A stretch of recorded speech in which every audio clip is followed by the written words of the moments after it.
কি নিষ্ঠুর এই পৃথিবী, ভেবে দেখেছেন কি একবারও কি ভেবে দেখেছেন এই পৃথিবী কত নিষ্ঠুর? এই সন্তান সন্ততি সব একটি মোহ, একটি মায়া, একটি মহব্বত, একটি প্রতারণা।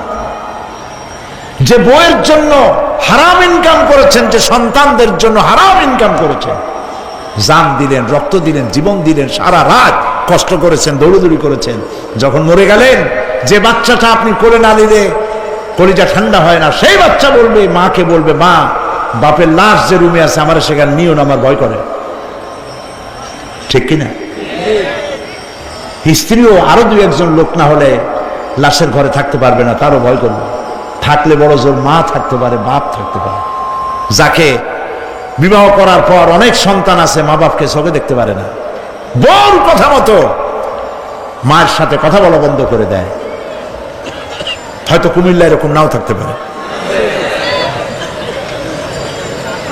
বউ তো নালিশ করছে, মায়ের সাথে কথা কয় না, আবার বলে এই বুড়িটা মরে না কেন? নাউযুবিল্লাহ, নাউযুবিল্লাহ। বুড়িটারে মরার কথা বলতেছো তুমি? তোমার ছোট্টবেলায় যখন তোমার টাইফয়েড হয়েছিল, অসুখ করেছিল, গরিব বাবা, বাড়িতে ল্যাপ নাই, খাতা নাই, তোষক নাই, সেই জায়গায় মা তার কাপড় বিছায় দিয়া বুকের উপরে নিজের শরীরের উষ্ণতা দিয়া বাঁচায় রাখার চেষ্টা করেছে, নিজে না খেয়ে খাওয়াইছে, অসুখ সারে না। মা ওই মুমূর্ষু বাচ্চার সেনানে তার মাথার কাছে বসে তাহাজ্জুদের নামাজ পড়ে কোরআন শরীফ তেলাওয়াত করে, চোখ দিয়া পানি পড়ে, আর বলতে তাকে, রব্বুল আলামিন আমার জীবনটারে দিয়া আমার কলিজার টুকরা সন্তানটারে বাঁচাইয়া দাও। যেই মা নিজের জীবন দিয়া সন্তান বাঁচাইতে চাইল, সেই সন্তান আজকে বউ পাইয়া মাকে ভুলে যায়, মায়ের সাথে খারাপ ব্যবহার করে। আল্লাহ রাব্বুল আলামিন বলেছেন, মা বাবার সঙ্গে খারাপ ব্যবহার করো না, ভালোবাসায় কথা বলো। ওয়াকুল লাহুমা কাওলান কারীমা, সম্মান সূচক কথা বলো। মা বাবার জন্য দোয়া করো আমার কাছে। কে বলতেছেন? আল্লাহ তাআলা বলছেন দোয়া করো আমার কাছে এই ভাষায়, রব্বিরহামহুমা কামা রাব্বায়ানি সাগীরা। পড়েন সবাই, রব্বিরহামহুমা কামা রাব্বায়ানি সাগীরা। আয় আমার রব, আমার মা বাপ যেমনে ছোটবেলায় আমাকে অত্যন্ত যত্ন করে লালন পালন করেছে, আল্লাহ তাআলা তুমি দয়া করে আমার মা বাপকে তোমার রহমতের করে লালন পালন করো। সুবহানাল্লাহ। প্রত্যেক নামাজের পর সকলে এই দোয়া পড়বেন, মনে থাকবে? মনে থাকবে? হযরত আলী বলেছেন, যেখানে ইলম চর্চা হয়, কোরআন আলোচনা হয়, হাদিস আলোচনা হয়, সেটা কোনো সাধারণ জায়গা না, সেটা জান্নাতের টুকরা হয়ে যায়। যেরকম সুবহানাল্লাহ। কাজী বেহেশত থেকে শয়তানের জন্য বাইর করিয়া না দেয়, সতর্ক থাকেন। শয়তান কি চায় যে আপনি সারাক্ষণ শোনেন? কি কোন চায়? চায় না। শয়তানের খপ্পরে পড়েন না, বসেন আর শোনেন। ইমানদার যখন বিপদে জর্জরিত হতে থাকে তখন সে ভেঙে পড়ে না, তখন অন্ধকারের বিপদের অন্ধকার বিদীর্ণ করে আলোর এক প্রভা তার চোখের সামনে উদ্ভাসিত হয়ে ওঠে। সেটা কি? সেটা হলো আল্লাহ রাব্বুল আলামিনের বাণী, ফাইন্না মাআল উসরি ইউসরান, ইন্না মাআল উসরি ইউসরা। আল্লাহ পাক বলেন, জেনে রাখো, দুঃখ এবং কষ্টের সাথে রয়েছে সুযোগ আর সুবিধা, আর অসচ্ছলতার সাথে রয়েছে উদার সচ্ছলতা। জোরে কান সুবহানাল্লাহ। কাজে ভয় পাওয়ার কারণ নাই, হতাশ হওয়ার কারণ নাই, মন আশায় বুক বেঁধে রাখো। গুনাহ করেছো, হতাশ হয়ো না। যুবকদের গুনাহ করা স্বাভাবিক। ইউনিভার্সিটির ছাত্র, কলেজের ছাত্র, প্রফেসর, শিক্ষক, অফিসার ঘুষ খেয়েছেন, জিনা করা হয়েছে, মদ খাওয়া হয়েছে, মিথ্যা কথা বলা হয়েছে, যাই কিছু করেন না কেন ভয় পাওয়ার কারণ নাই, নিরাশ হওয়ার কোনো দরকার নাই। আল্লাহ পাক ডেকে বলেছেন, কুল ইয়া ইবাদিয়াল্লাযীনা আসরাফু আলা আনফুসিহিম লা তাকনাতু মির রাহমাতিল্লাহ। আরে আমার আল্লাহর মতো এত ভালো আর কেউ আছে? এত দরদ আর কারো আছে? আমার আল্লাহ বলেন, ও নবী আপনি শুনায় দেন, হে আল্লাহর বান্দারা, তোমরা যারা নিজেদের উপরে বাড়াবাড়ি করেছো, নিজেদের উপরে জুলুম করেছো, অত্যাচার করেছো, আমি আল্লাহর রহমত থেকে নিরাশ হয়ে যেও না। মানুষ যদি অপরাধ করে, বাপের সাথে অপরাধ করেছে, মায়ের সাথে অপরাধ করেছে, মা বাবা সন্তানের চাইতে এত বড় কল্যাণকামী তো আর কেউ নাই, কিন্তু মা বাবা কোনোদিন বলে না আয় আমার ছেলে তোরে মাফ করে দেই, এরকম বলে নাকি? মন চায় ছেলে যদি মাপ চাইতো, খুশি হয়ে মাফ করে দিতাম, কিন্তু কেন যে আসে না, ডাকে না যে আয় মাফ করে দেই। মা বাপ আপনাকে এত ভালোবাসে, সেই মা বাপও আপনাকে বলে না যে আয় মাফ করে দেই। আমার আল্লাহ হচ্ছেন এমন আল্লাহ, আল্লাহ রাব্বুল আলামিন ডাকেন, এ বান্দা খুন করেছিস ফিরে আয়, জিনা করেছিস ফিরে আয়, হত্যা করেছিস ফিরে আয়, চুরি করেছিস ফিরে আয়, কুফরি করেছিস ফিরে আয়, সুদ খেয়েছিস, ঘুষ খেয়েছিস, মদ খেয়েছিস ফিরে আয়, এসে আমার দরবারে চোখের পানি ফেল, আমার দরবারে কাঁদাকাটি কর। ইন্নাল্লাহা ইয়াগফিরুয যুনুবা জামিআ ইন্নাহু হুয়াল গফুরুর রহিম। আমার দরবারে চোখের পানি ফেলে কাঁদ, আমি রব্বুল আলামিন জিন্দেগীর গুনাহ মাফ করে দেব। সুবহানাল্লাহ কোন, সুবহানাল্লাহ কোন। আমার কাছে কান, চোখের পানি ফেল। আল্লাহ রাব্বুল আলামিনের কাছে বান্দার দুইটা ফোঁটা বেশি প্রিয়। একটা হলো জিহাদের ময়দানে যে রক্ত ফোঁটা দেওয়া হয়, এটা আল্লাহর কাছে প্রিয়। আর আল্লাহর ভয়তে গুনার জন্য লজ্জা করে, অনুশোচনা করে বান্দা যখন চোখের পানি ছেড়ে দেয়, আল্লাহর কাছে এটা অত্যন্ত প্রিয়। নবীজি বলেছেন, বান্দা যখন গুনার ভয়তে, আল্লাহর ভয়তে, জাহান্নামের ভয়তে অনুশোচনা করে যখন চোখ দিয়া পানি ছেড়ে দেয়, ওই চোখের পানি নাকের অর্ধেক আসতে না আসতে আল্লাহ রাব্বুল আলামিন বান্দারে মাফ করে দেন। আল্লাহ বরদাস্ত করতে পারেন না যে বান্দা কান্দুক। আমার ভাইরা, আল্লাহ রহমত, এই পৃথিবীতে আল্লাহর রহমতকে 100 ভাগ করা হয়েছে। আল্লাহ রহমতের কত ভাগ? এই 100 ভাগের 1 ভাগ সারা পৃথিবীতে ছড়াই দেওয়া হয়েছে। আর 99 ভাগ কার কাছে? আল্লাহর কাছে। একটা ভাগ দুনিয়া ছড়ানো হয়েছে আদম আলাইহিস সালাম থেকে নিয়ে এই পর্যন্ত, এখান থেকে নিয়ে কিয়ামত পর্যন্ত পৃথিবীতে যত মানুষ আসবে, যত প্রাণী আসবে, তাদের মধ্যে প্রাণী জগতেও গাভী তার বাছুরকে ভালোবাসে ঠিক কিনা, হাতি তার বাচ্চাকে ভালোবাসে ঠিক কিনা, মুরগি তার বাচ্চাকে ভালোবাসে কিনা, প্রত্যেক মাই তার সন্তানকে ভালোবাসে মানুষের মতো। এই ভালোবাসা, স্নেহ, এই মমতা, এই করুণা, এই মহব্বত একটা ভাগ দুনিয়ায় দেওয়ার পর আপনি আর আমি যতটুকুন ভাগে পেয়েছি, সেই মহব্বতে, স্ত্রীর মহব্বতে অস্থির, মায়ের মহব্বতে অস্থির, সন্তানের মহব্বতে অস্থির। এখন চিন্তা করেন, একটা ভাগ সারা পৃথিবীতে বিতরণ করার পর যেটুক পেয়েছি, তাতে যদি এত মহব্বত হয়, তাহলে এর 99 ভাগ মহব্বত যে আল্লাহর কাছে জমা আছে, এই বান্দার জন্য তার কত মহব্বত, এই বান্দার জন্য কত করুণা, কত মহব্বত, কত দয়া। এজন্য আল্লাহ রাব্বুল আলামিন বলেছেন, নাব্বি ইবাদি আন্নী আনাল গফুরুর রহিম। ও আমার নবী, সুসংবাদ দিয়ে দাও, বান্দাদেরকে শোনায় দাও যে আমি আল্লাহ তাআলা ক্ষমাশীল আর দয়াবান। হুজুর কাঁদতেছিলেন, হযরত ওমর রাদিয়াল্লাহু তাআলা আনহু এসে দেখেন হুজুর একা কাঁদতেছে। হুজুর জিজ্ঞেস করছেন, হযরত ওমর জিজ্ঞেস করলেন, হুজুর আপনি কাঁদেন কেন একা একা?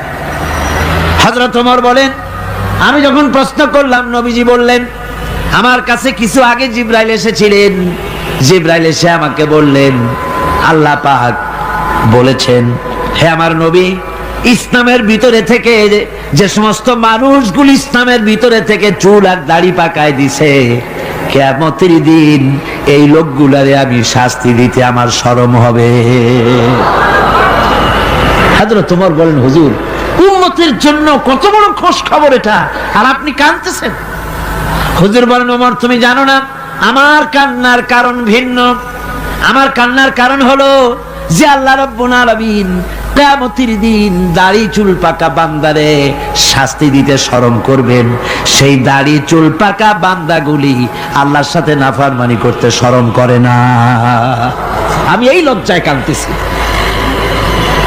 ভাইরা, হুজুর আল্লাহ পাক বলেন, ও আমার নবী, রাতের আধারে যখন একটা বুড়া আমার দরবারে হাত উঁচু করে, একটা বুড়া মানুষ রাতের আধারে যখন আমার দরবারে হাত উঁচু করে আর যখন বলতে থাকে, রব্বুল আলামিন আমার পেছনের জীবনটা বড় খারাপ করেছি, এমন কোন কাজ জীবনে করি নাই যা তোমার কাছে কিছু দাবি করতে পারি, সব রকমের নাফরমানি করেছি, আজ আমি বুড়া হয়ে গেছি, কামাই করতে পারি না, ছেলে আমাকে চোখে দেখতে পারে না, পুত্রবধূ আমাকে ঘরে জায়গা দেয় না, আমার স্ত্রী আমাকে দেখতে পারে না, রোজগার করতে পারি না, হাঁটতে পারি না, চলতে পারি না, সবার কাছে আমি তিতা হয়ে গেছি, আমি দাঁড়াতে পারি না, কোমরে ব্যথা পাই, হাঁটুতে ব্যথা পাই, চলতে পারি না, কানে শুনতে পাই না, চোখে দেখতে পারি না, আর তোমার কাছে কিছু চাইয়া নেব এমন ভালো কাজও করি নাই।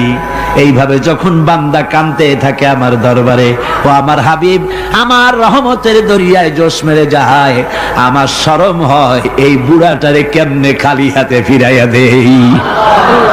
সুবহানাল্লাহ, সুবহানাল্লাহ। আমার আল্লাহর এত দয়া, আমার আল্লাহর এত মায়া, এত মহব্বত। আমার আল্লাহ রাব্বুল আলামিন বলেন, وَإِذَا سَأَلَكَ عِبَادِي عَنِّي فَإِنِّي قَرِيبٌ। আমার হাবিব, আমার বান্দা আমার ব্যাপারে প্রশ্ন করে, আমি বান্দার একদম নিকটে। কোরআন শরীফের ভিতরে যত জায়গায় রাসূলকে বলা হয়েছে সুয়ালের কথা, আপনাকে প্রশ্ন করা হয়, আল্লাহ তার জবাব কুল এই কথা বলে জবাব দিয়েছেন। যত জায়গায় সুয়াল এসেছে, যেমন কোরআনে কারীমের মধ্যে আল্লাহ পাক বলেন, ওয়ায়াসআলুনাকা আনিল মাহিদ, মেয়েদের হায়েজ সম্পর্কে জিজ্ঞাসা করা হয়, কুল হিয়া আযা, হে নবী আপনি বলুন। এভাবে করে কুল দিয়ে জবাব দেওয়া হচ্ছে। আবার প্রশ্ন করা হচ্ছে, ওয়ায়াসআলুনাকা আনিল আনফাল, এই গনিমতের মাল সম্পর্কে হুজুর আপনাকে, হে নবী আপনাকে প্রশ্ন করা হয়। আল্লাহ কুল দিয়া জবাব দিলেন, আল্লাহ বলেন আপনি বলেন। ওয়ায়াসআলুনাকা আনিল খামরি ওয়াল মাইসির, আল্লাহ পাক বলেন নবী আপনারে প্রশ্ন করা হয়, কুল ফীহিমা ইসমুন কাবীর, আল্লাহ কুল দিয়া বললেন তুমি বলো। আবার বলা হলো, ওয়ায়াসআলুনাকা আনিল আহিল্লা কুল হিয়া মাওয়াকিতু লিন্নাস, ও নবী আপনাকে প্রশ্ন করা হয় চাঁদের ক্রমবর্ধমান এবং ক্রমহ্রাস, এই যে বাড়ে আর কমে, পূর্ণিমা হয় অমাবস্যা হয়, কেন হয় আপনি বলুন। কুল, আপনি বলেন এটা আমি অক্ত এবং সময়, বছর আর দিন গণনা করার জন্য পৃথিবীবাসীদের জন্য বিনা পয়সায় একটা ক্যালেন্ডার বানাইয়া আকাশে ঝুলাই রেখেছি। এভাবে যত জায়গায় এসেছে আপনাকে প্রশ্ন করা হয়, তত জায়গায় আল্লাহ জবাব দিয়েছেন কুল আপনি বলেন। গোটা কোরআন শরীফের ভিতরে এই একটি মাত্র জায়গা যেখানে বলা হয়েছে আপনাকে প্রশ্ন করা হয়, আল্লাহ এখানে বলতে পারতেন কুল আপনি বলেন, আল্লাহ তোমাদের নিকটবর্তী, এভাবে জবাব হয় নাই। এটা কায়দাটা হলো এই, আল্লাহ বলতেছেন ওয়াইজা সালাকা ইবাদি, ও আমার নবী প্রশ্ন তো আমার বান্দারা আমার ব্যাপারে করেছে, এবার আপনার জবাবের কোনো দরকার নাই। প্রশ্ন আমার ব্যাপারে, আমি নিজে জবাব দিয়ে দেই, ফা ইন্নী কারীব। ও বান্দা, আমার ব্যাপারে প্রশ্ন করেছিস, জবাব আমি দেই, আমি তোর সবচাইতে বেশি নিকটে। সুবহানাল্লাহ। কত নিকটে? وَنَحْنُ أَقْرَبُ إِلَيْهِ مِنْ حَبْلِ الْوَرِيدِ। তোর যে রগ, এই শাহরগের চাইতেও আমি তোর বেশি কাছে। সুবহানাল্লাহ। আমারে ডাক, আমারে ডাক, কলিজা দিয়া ডাক, অন্তর দিয়ে ডাক। মনের থেকে মানুষ যদি ডাকে, মুখের ডাক আর মনের ডাক এক জিনিস নয়। दिल से जुबात निकलती है, असर रखती है, पर नहीं मगर ताकते परवाज रखती है। दिल থেকে যে কথা বেরোয় তা প্রভাব বিস্তার করে, ডানা নাই কিন্তু ওড়ার ক্ষমতা রাখে। মনের কথাই ভিন্ন। মন থেকে, দিল থেকে, কলিজা থেকে, অন্তরের গভীর কন্দর থেকে মুহাব্বতের সাথে কেউ যদি একবার বলে আল্লাহ, বলেন আল্লাহ, আল্লাহ, আল্লাহ। আল্লাহ রাব্বুল আলামিন বলেন, অন্তরের অন্তঃস্থল থেকে একটি বার যদি বান্দা বলেন আল্লাহ, আল্লাহ বলেন 70 বার সাড়া দিয়া জিজ্ঞেস করি, বান্দা কি চাও, আমি তোমার কাছে আছি। সুবহানাল্লাহ। আমি তোর একদম কাছে, কি চাস বল, বল আমার কাছে। এমন দয়াবান, এমন মেহেরবান, এমন আল্লাহ আমাদের। সে আল্লাহ রাব্বুল আলামিন তিনি বলছেন, وقال ربكم ادعوني استجب لكم। তোমাদের রব বলেছেন আমারে ডাকো, আমি আল্লাহ ডাকের সাড়া দিয়া দেব। সুবহানাল্লাহ। কারে ডাকতে হবে? কারে ডাকতে হবে? এই বিশাল জনসমুদ্র একযোগে চিল্লা এখন কারে ডাকতে হবে? কোন পীর সাহেবকে নয়, আল্লাহর কসম কোন খাজা বাবাকে নয়, ডাকতে হবে কারে? চিল্লা এখন কারে? ওয়াকালা রাব্বুকুম উদউনি। তোমার রব তোমাকে বলতেছে আমারে ডাকো, আস্তাজিব লাকুম, আমারে ডাকবে আমি সাড়া দিয়ে দেব। সুবহানাল্লাহ। আল্লাহকে ডাকেন, কি চাই আপনার বলেন, কি চাই? আল্লাহর কাছে চান, আল্লাহ দিয়ে দিবেন। দেওয়ার জায়গা আল্লাহর কাছে চাইবেন, আল্লাহ দিবেন। দেওয়ার জায়গা, চাওয়ার জায়গা হলো সেজদায় পড়ে যাবেন। আমার ভাইয়েরা, জায়গাটা চিনায় দিলাম। মাজারে যাওয়া লাগবে না, কবরে যাওয়া লাগবে না। 2 রাকাত নামাজ পড়ে সেজদায় পড়ে গিয়া যত বিপদ আছে, মুসিবত আছে, সেজদার মধ্যে চোখের পানি ছেড়ে দেন আর কেন্দে কেন্দে জীবনের কথা বলেন। আল্লাহ রাব্বুল আলামিন আপনার আওয়াজ শুনবেন আর দোয়া কবুল করে নিবেন। কামতে হবে আল্লাহর কাছে। কার কাছে? আল্লাহর কাছে। সুম্মা ইস্তাগফিরুল্লাহ। আর এরপরে সে যদি আমি আল্লাহর কাছে ক্ষমা চাই, ইয়াজিদিল্লাহ গাফুরার রহিমা, সে আমি আল্লাহকে গফুর এবং রহিম হিসাবে পাবে। সুবহানাল্লাহ। আল্লাহকে গফুর এবং রহিম হিসাবে পাওয়া যাবে। সব আল্লাহকে বলতে হবে, গুনাহ মাফ চাইতে হবে। এই জন্য হুজুর সাল্লাল্লাহু আলাইহি ওয়াসাল্লাম দৈনিক 100 বার তওবা পড়তেন। কোন হাদিসে আছে 70 বার, কোন হাদিসে আছে 100 বার তওবা পড়তেন। নামাজের পরে তো প্রত্যেক নামাজই পড়তেন হুজুর, সালাম ফিরাতেন আর সাথে সাথে বলতেন আল্লাহু আকবার, আস্তাগফিরুল্লাহ, আস্তাগফিরুল্লাহ, আস্তাগফিরুল্লাহ। মনে থাকবে আপনাদের? মনে থাকবে? সালাম ফিরাইয়া কি বলবেন? না, সালাম ফিরাবার সাথে সাথে বলবেন আল্লাহু আকবার, তারপরে পড়বেন আস্তাগফিরুল্লাহ, আস্তাগফিরুল্লাহ, আস্তাগফিরুল্লাহ। তওবা পড়বেন। আল্লাহর কাছে সবসময় গুনাহ মাফ চাইতে থাকবেন, বিনীত থাকবেন। আল্লাহকে পাওয়া যাবে, তাকে রহিম হিসেবে পাওয়া যাবে। সুতরাং ঈমান বিল্লাহ, আল্লাহর প্রতি ঈমান আনলে পরে 4th নম্বরের যে উপকারটা হবে সেটা হলো হতাশায় ভুগবে না, নিরাশায় ভুগবে না, আশায় বুক বেঁধে উঠবে, ঈমান মজবুত হবে, আল্লাহর কাছে মানুষ বিনয়ী হয়ে যাবে। এবার 5ম নম্বরের উপকার, আমি বলছিলাম ঈমান বিল্লাহ, আল্লাহর প্রতি ঈমান আনলে পরে অসংখ্য উপকার হয়, অসংখ্য বৈশিষ্ট্যের আছে। এর 6টা উপকারের কথা আমি বলবো। কয়টা? অসংখ্য উপকারের ভিতরে প্রধান 6টি উপকারের কথা বলবো। এর বললাম কয়টা? 4টে বলেছি। এবার বলো পঞ্চম উপকারের কথা। আল্লাহর প্রতি আপনি পূর্ব পশ্চিমে কতবার মুখ ঘোরালেন, এটাই কিন্তু আপনার আসল সৎ কাজ নয়। আসল সৎ কাজ হলো আল্লাহর প্রতি ঈমান আনা। এই ঈমানের ব্যাপারে 3টা দিন আমরা পার করে দিলাম, এখনো কথা শেষ হয় নাই। আল্লাহর প্রতি ঈমান আনলে পরে যে উপকারটা হবে 5ম নম্বরে, সেটা হলো কঠোর এবং কঠিন বিপদের ভিতরে বান্দার ভিতরে অবিচলতা এবং ধৈর্যের সৃষ্টি হয়ে যাবে। আলহামদুলিল্লাহ। কঠিন বিপদ মুসিবত আসলে পরে সে অবিচল থাকবে। সারা দুনিয়ার বিপদ আপদ, শত্রুতা, দুঃখ, কষ্ট, মুসিবত, জুলুম, নির্যাতন সবকিছু পাহাড়ের মতো উঁচু হয়ে তাকে ঘিরে ফেলবে, কিন্তু তাকে এক চুলও নাড়াতে পারবে না। আলহামদুলিল্লাহ। সারা পৃথিবী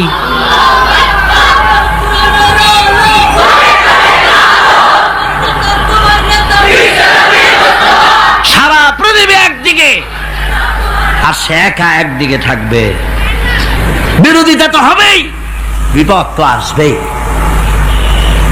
কবি বলতেছেন সাথে জাকা রহা হ্যায় अज़ल से ता इमरोज, सतेजा का रहा है अज़ल से ता इमरोज, चरागे मुस्तफावी से शरारे बुलहबीस।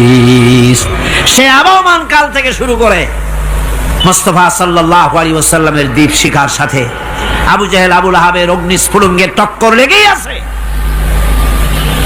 রাসূলুল্লাহর আল্লাহর দেওয়া এই বিধান, এই দ্বীনের বাতিটা টিম টিম করে জ্বলেছে। আর গোরকি, টর্নেডো, হাজার হাজার মাইল বেগে হেরিকেন এসেছে, গোরকি এসেছে, টর্নেডো এসেছে, টাইফুন এসেছে, কিন্তু এই আলো নিবাইতে পারে নাই। সুবহানাল্লাহ। এই আলো নিবাতে পারে নাই। এই শত্রুতা চিরকালের, নিবাতে পারবে না। কারণ হচ্ছে আল্লাহ রাব্বুল আলামিন বলেছেন ইউরিদুনা লিইউতফিউ নূরাল্লাহি বিআফওয়াহিহিম ওয়াল্লাহু মুতিম্মু নূরিহি ওয়ালাউ কারিহাল কাফিরুন। ওরা চায় মুখের ফু দিয়ে আমার আলোকে নিভিয়ে দেবে, কিন্তু আমি আমার আলোকে পূর্ণতা দান করব। তাতে কাফের বেঈমানদের কলজায় যত জ্বালা যন্ত্রণা হোক, আমার দ্বীন কেউ মিটাই দিতে পারবে না। কোন সুবহানাল্লাহ। সুতরাং বিপদে অবিচলতা আসবে, সে অটল হবে, মজবুত হবে। কোরআনে কারীম বলতেছে ওয়া কাযালিকা জাআলনা লিকুল্লি নাবিয়্যিন আদুওয়াম মিনাল মুজরিমিন। এই পৃথিবীতে এমনি করে আমি সকল নবীদের শত্রু বানিয়েছি, সব পাপিষ্ঠ অপরাধীদেরকে। নবীদের সাথে বিরোধিতা করেছে কারা? পাপিষ্ঠরা, অপরাধীরা। আজও খুঁজে দেখেন, আজও ইসলামী আন্দোলনের বিরোধিতা যারা করে সবগুলি কি পাপিষ্ঠ? সত্য কি না কর? ইসলামী আন্দোলনের বিরোধিতা যারা করে হিসাব করে চোখ দিয়ে তাকায় দেখেন, খুঁজে দেখেন তাদের নামগুলি। মদখোর, জিনাকার, বদমাশ, চোর, হাইজাকার, বেনামাজি, লুটেরা, মিথ্যাবাদী, সবচাইতে সমাজের নিকৃষ্ট লোকগুলি ইসলামের বিরুদ্ধে করে।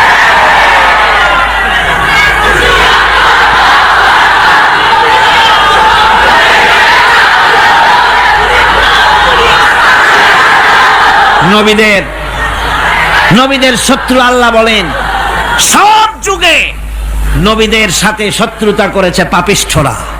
আল্লাহর কথা, কার কথা? সকল যুগে নবীদের সাথে শত্রুতা করেছে পাপিষ্ঠরা, নিকৃষ্ট ধরনের অপরাধীরা। সুতরাং নবী রাসূলদের অবস্থা যখন এই, তখন দ্বীনের দাওয়াত যারাই দেবে তাদের কিসমত এরকম হবেই। এই বাধার মোকাবেলা তাদেরও করতে হবে।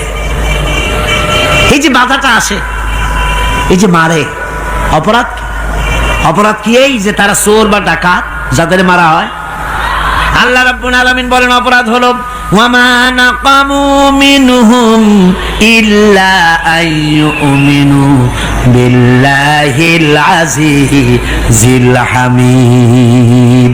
অপরাধ হচ্ছে ঈমানদার লোকদের উপরে নির্যাতন চালিয়েছে, অন্য কোনো কারণে নয়। কারণ একটাই, তারা আল্লাহর জমিনে আল্লাহর দ্বীন প্রতিষ্ঠা করতে চেয়েছে, আর কোনো অপরাধ না। জমিন আল্লাহর, জমিন কার? এই বিশাল জনসমুদ্র গর্জে উঠুন একযোগে, বলুন জমিন কার? আইন চলবে কার? এখানেই সংঘর্ষ বেঁধেছে আবহমান কাল ধরে। মানুষ অত্যাচারিত হয়েছে, সাহাবায়ে কেরাম অত্যাচারিত হয়েছেন। বুখারী শরীফের হাদিসে এসেছে রাসূল করিম সাল্লাল্লাহু আলাইহি ওয়াসাল্লামের কাছে হযরতে খাব্বাব গিয়ে উপস্থিত হয়েছিলেন। হযরতে খাব্বাব বলেন, হাদিসটা এভাবে লেখা হয়েছে বুখারীতে, ওয়ান খাব্বাব বিন আরিদ রাদিয়াল্লাহু তাআলা আনহু قال شكونا إلى رسول الله صلى الله عليه وسلم وهو متوسد بردة له في ظل الكعبة। রাসূলুল্লাহর কাছে গেলাম, কাবা শরীফের কাছে গিয়ে দেখি নবীজি একটা চাদর গায়ে দিয়ে তিনি আরাম ফরমাচ্ছিলেন কাবা শরীফের ছায়ায়। সেখানে গিয়ে বললাম, আলা তাস্তানসিরু লানা আলা তাদউ লানা ইয়া রাসূলুল্লাহ, হে আল্লাহর রাসূল, আপনি কি আমাদের জন্য আল্লাহর কাছে দোয়া চাইবেন না? আপনি কি আল্লাহর কাছে আমাদের জন্য সাহায্য চাইবেন না? আমাদের লোকগুলিকে, মুসলমানগুলিকে মারতে মারতে তো শেষ করে ফেলে দিল। তারা আমাদের সুমাইয়াকে মারলো, আমাদের খাব্বাবকে উটের সাথে পায়ের দড়ি লাগায় টানলো, আমাদের খোবায়েবকে তারা আগুনের উপরে চিৎ করে শোয়ায় রাখলো, না খায় রাখতেছে, মারতেছে। কষ্টে তো শেষ হয়ে গেলাম, হুজুর আপনি কি আমাদের জন্য দোয়া করবেন না? হাদিস শরীফে এসেছে নবীজি উঠে বসলেন সোজা হয়ে। নবীজি বলেন, ও আমার সাহাবী, ও খাব্বাব শোনো, তোমাদের আগে এই পৃথিবীতে যারা দ্বীনের দাওয়াত দিতে এসেছিলেন তাদেরকে সমকালীন রাষ্ট্রশক্তি, সমাজ শক্তি তাদেরকে ধরত। ফায়ুখাজুর রাজুলো, তাদেরকে তারা ধরত। ফায়ুহফারু লাহু ফিল আরদ, আর তার জন্য জমিনের ভিতরে কবর বানাইতো। ওই কবর ফায়ুজালু ফিহা, ওই কবরের ভিতরে তাকে কোমর পর্যন্ত গেড়ে দিত। সুম্মা ইউতা বিল মানশার, এরপরে করাত আনতো। ফায়ুদাউ আলা রাসিহি, এরপরে ওই করাত তার মাথার উপরে রাখতো। ফায়ুজালু নিসফাইন, এরপরে করাত দিয়া চিরে জীবিত মানুষটারে দ্বিখণ্ডিত করে ফেলে দিত। মা ইয়াসুদ্দুহু যালিকা আন দীনিহি, ও আমার খাব্বাব, এত কষ্ট দেওয়ার পরেও সেই যুগের কোন মুসলমানকে, দ্বীনের দায়ীদেরকে আল্লাহর দ্বীন থেকে এক চুলো তারা সরাই দিতে পারে নাই, এক চুলো সরাতে পারে নাই। ওয়াল্লাহি, ও খাব্বাব, আমি আমার আল্লাহর নামে কসম করে বলছি, লা ইউতাম্মান্নাল্লাহু হাযাল আমরা হাত্তা ইয়াসিরার রাকিবু মিন সানা ইলা হাযাল মাউত। আমি কসম করে বলি, আল্লাহ রাব্বুল আলামিনের এই সানা থেকে হাজারামাত পর্যন্ত লোকেরা যাতায়াত করবে, সুন্দরী রমণীরা গমন করবে, সদাগরেরা যাতায়াত করবে, টাকা নিয়া পয়সা নিয়া যাতায়াত করবে। তাদের মনের মধ্যে লুটের ভয়, টাকার ভয়, চুরির ভয়, ডাকাতির ভয়, জেনার ভয়, হত্যার ভয়, ধর্ষণের ভয়, কোনো ভয় থাকবে না। লা ইয়াখাফু ইল্লাল্লাহ, আল্লাহ ছাড়া কোনো ভয় থাকবে না। এমন একটা সমাজ, এমন একটা সময় আসবে। ওয়ালাকিন্নাকুম তাস্তাজিলুন, অথচ খুব তাড়াহুড়ো তোমরা করতেছো। তাড়াহুড়ো করো না, সময় আসবে ইনশাআল্লাহ। আর সে সময় আসছিল মদিনায়, আসে নাই? আসে নাই? সুতরাং আজও চট্টগ্রামের এই বিশাল জনসমুদ্রকে বলতে চাই, নির্যাতন, স্বৈরাচার, জুলুম, অত্যাচার, হত্যাকাণ্ড যা কিছু ঘটতেছে, ধৈর্য ধরুন, আন্দোলনে শরীক হন, জান বাজি রাখুন। এ বাংলাদেশেও আগামী যে পার্লামেন্ট হবে, আগামী জাতীয় নির্বাচনে যে পার্লামেন্ট তৈরি হবে, ইনশাআল্লাহ সেই পার্লামেন্ট হবে কোরআনের পার্লামেন্ট ইনশাআল্লাহ।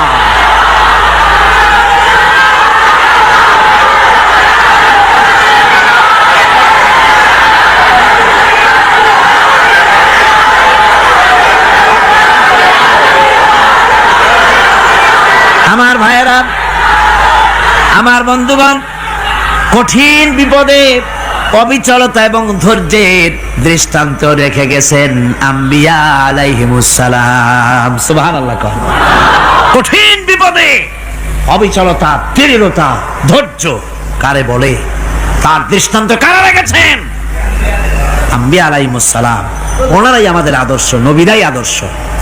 সাহাবায়ে কেরাম রিদওয়ানুল্লাহ তাআলা আলাইহিম আজমাইন আমাদের আদর্শ।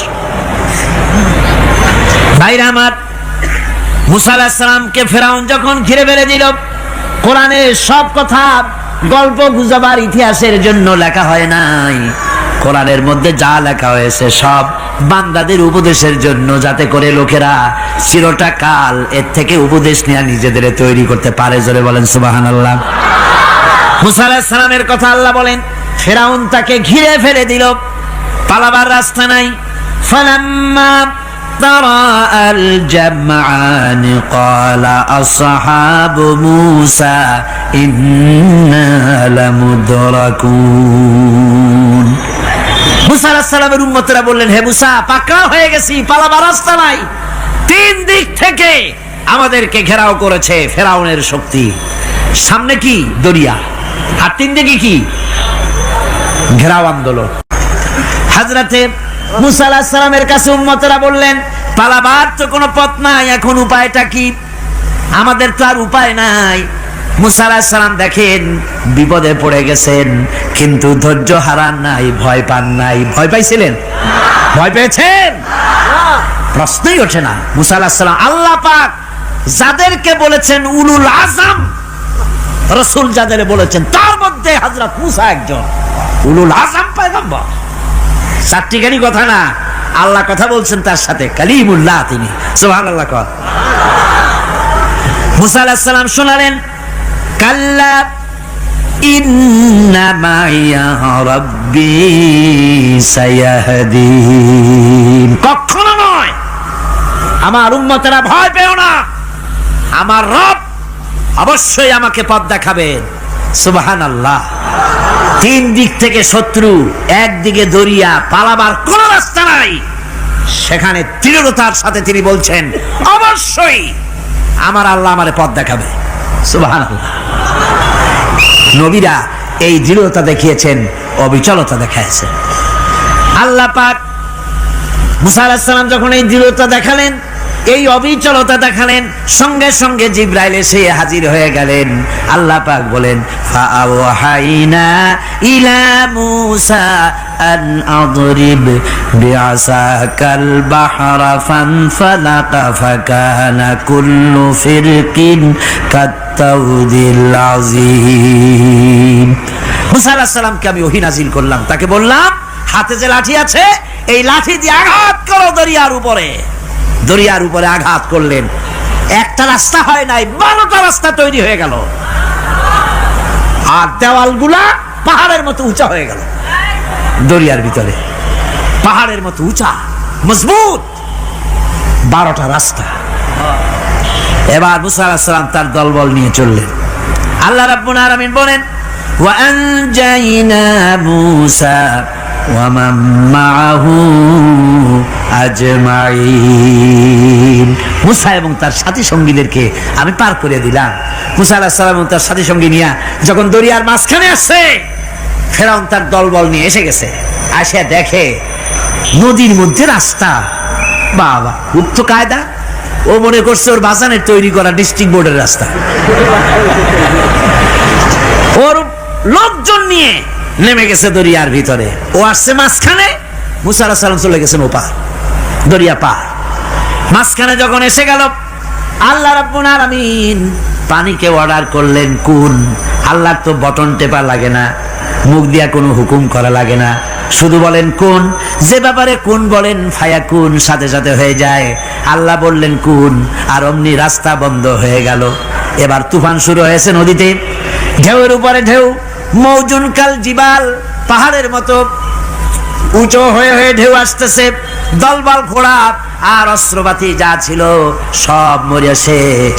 এবার ফেরাউন একা উপরে ওঠে আর নিচে নামে, পানি খেতে খেতে পেটের কাম সারা, জনমের খাওয়া খাইছে পানি, এখন জান যায়, বাঁচবার আর উপায় নাই, বাঁচবার আর উপায় নাই। ফেরাউন তার নিজের জীবন সম্পর্কে হতাশ হয়ে গেল।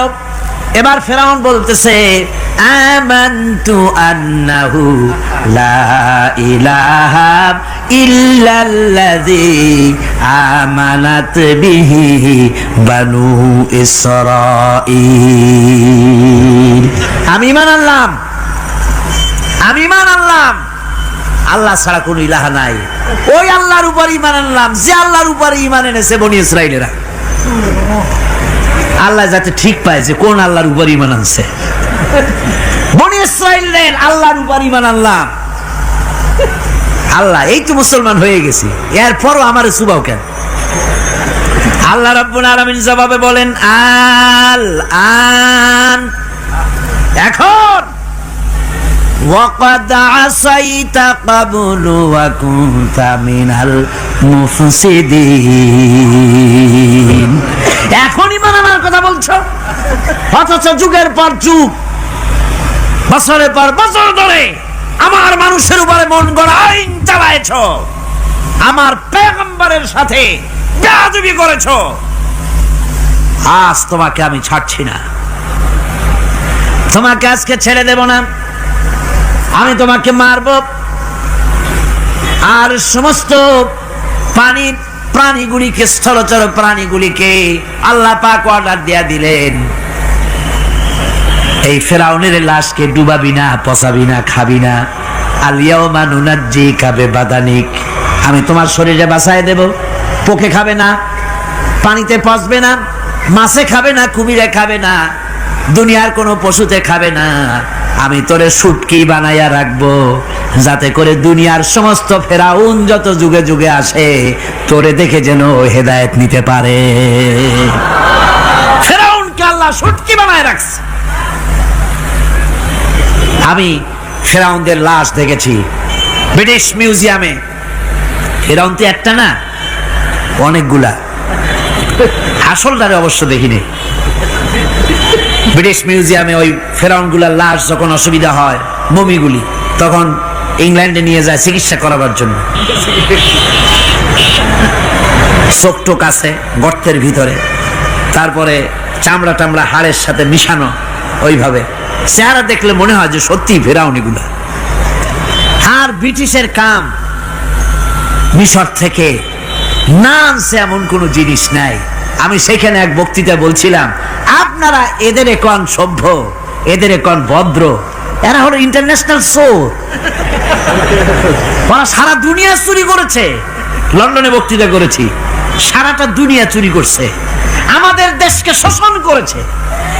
এই বিশাল ভূভাগকে শোষণ করে ইংল্যান্ডের দ্বীপটাকে তারা সাজাইছে। তারা ময়ূর সিংহাসনের, শাহজাহানের ময়ূর সিংহাসনের ময়ূরের বাম চোখে কোহিনূর মণি লাগাইছিলেন। শাহজাহান ময়ূরের ডান চোখে কোহিনূর মণি লাগায় নাই। কোহিনূর মণির অনেক দাম, আমি দেখে এসেছি মণি। এখন সেটা কুইন এলিজাবেথের মুকুটের শোভা পাচ্ছে। সেই মণি এমনি বলে প্রবাদে, 7 রাজার ধন এক মাণিক্য, বলেন এরকম, অনেক দাম। শাহজাহান দেখালেন, আমি মুসলমান, আমার কাছে এটার দাম নাই, এই জন্য ময়ূরের ডান চোখে লাগালাম না, বাম চোখে লাগাই দিলাম। এইটারে চুরি করছে।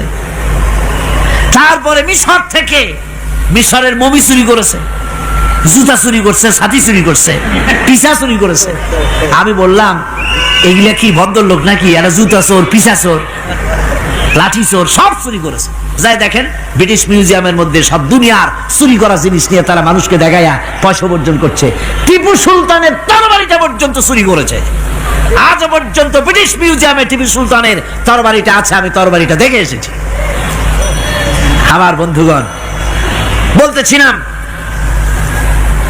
যে পৃথিবীতে আল্লাহ রাব্বুল আলামিন নবীরা তাদের চরিত্র দিয়ে বিপদের মোকাবেলা করে, দুনিয়ার সামনে কঠিন বিপদের মোকাবেলা করে অবিচলতা, দৃঢ়তা দেখায় গেছেন যে কেমন করে এই পৃথিবীতে বিপদের সামনে মোকাবেলা করতে হয়।